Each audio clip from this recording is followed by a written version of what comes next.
Hi అండి, అందరూ ఎలా ఉన్నారు? బాగున్నారా? ఈ రోజు నుంచి మా పిల్లలకైతే ఫైనల్ ఎగ్జామ్స్ జరుగుతున్నాయి. వాళ్ళని లేపాను, వాళ్ళైతే చదువుకుంటున్నారు. ఇంకా మార్నింగ్ టిఫిన్ కోసం అనేసి పెసరట్టుకని నానబెట్టాను. పెసలు బియ్యం కలిపి నానబెట్టాను అనమాట. అవి కడుగుతున్నాను. అలాగే ఒక పక్కన టీ కూడా పెట్టుకున్నాను. అవి మరుగుతూ ఉన్నాయి. టీ మరిగే లోపల ఈ పెసలను అయితే మంచిగా కడిగేసేసుకున్నాను. ఇంకా మీ పిల్లలకి ఎగ్జామ్స్ అయిపోయినాయా లేదా కామెంట్ చేయండి. ఆల్రెడీ ఎగ్జామ్స్ అయిపోయి నెక్స్ట్ ఇయర్కి సిలబస్ కూడా స్టార్ట్ అయింది. మా పిల్లలకైతే ఇప్పుడే స్టార్ట్ అయినాయి ఎగ్జామ్స్ అనేవి. ఇంకా ఈ పప్పు కడిగేసేసుకొని మిక్సీ జార్లో వేసుకొని అయితే మిక్సీ పట్టేసేసుకుంటున్నాను.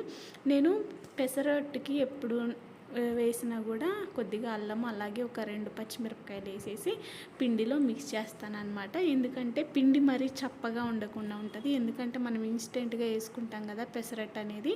ఇలా చేస్తే టేస్ట్ అయితే బాగుంటుంది. నచ్చితే మీరు కూడా ట్రై చేయండి. ఇంకా పెసరట్టు పిండి అయితే రుబ్బేసేసి పక్కన పెట్టుకున్నాను. అలాగే దానిలో సాల్ట్ కూడా కలిపేసేసుకున్నాను అనమాట. ఒక పక్కన టీ కూడా మరిగిపోయినాయి. ఇంకా టీ తాగుతూ చట్నీకి కూడా అయితే ప్రిపేర్ చేస్తున్నాను. పల్లీలు పుట్నాలు వేసి చట్నీ చేస్తున్నాను. రోటీన్ చట్నీ అనమాట ఇది మా కిచెన్లో. ఇంకా పచ్చిమిరపకాయలు ఫ్రై చేసుకుంటున్నాను. అలాగే పచ్చిమిరపకాయలు ఫ్రై అయిన తర్వాత ఒక 2 గుప్పెళ్ళ పల్లీలు వేసుకున్నాను. అవి కూడా కొంచెం ఫ్రై అయినాయి. ఫ్రై అయిన తర్వాత ఒక 2-3 గుప్పెళ్ళు పుట్నాలు కూడా యాడ్ చేసుకున్నాను. ఇంకా ఈ లోపల మిక్సీ జార్లో చింతపండు వెల్లుల్లిపాయలు వేస్తున్నాను అనమాట.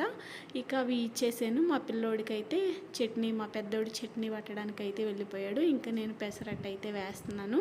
పెసరట్టు పైన మెయిన్గా కావాల్సినవి మనకి ఉల్లిపాయలు, పచ్చిమిరపకాయలు, జీలకర్ర, అల్లం. అవి మెయిన్ కదా పెసరట్టుకి. వాటిని అయితే ముందుగానే తరిగేసేసి పక్కన పెట్టేసేసుకున్నాను.